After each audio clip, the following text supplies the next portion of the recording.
எல்லாரும் கிச்சனுக்கு வந்துட்டீங்க. மணி 2 ஆயிடுச்சா? சாப்பிட்ற டைம் வந்துருச்சா? வாங்க சுபா என்ன சமைச்சிருக்கான்னு பார்த்துட்டு சாப்பிடலாம். சுட சுட சாதம், ஆவி பறக்க பறக்க. ஏன்னா லேட்டாக தான் சமைச்சேன் இன்னைக்கு லஞ்ச் கட்டல, அதனால் வந்து சுட சுட சாதம்.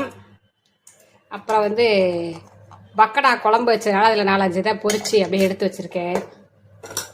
கீரை பொரியல் பண்ணியிருக்கு. ரொம்ப நாளாவது கீரை வச்சு. கீரை இந்த மாதிரி பச்சை கலராகவே சமைக்கணும் அப்படின்னு நினச்சிங்கன்னா கீரை சமைக்கும் போது லாஸ்ட்டில் உப்பு போடுங்க, கொஞ்சமாக ஜீனி போடுங்க.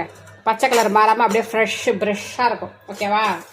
அப்புறம் என்ன குழம்பு அப்படின்னு பார்த்தீங்கன்னா வடை குழம்பு. சும்மா தக்கன்னு சொல்லிக்கிறாங்க பாருங்க, தெரியுதா? வடை குழம்பு,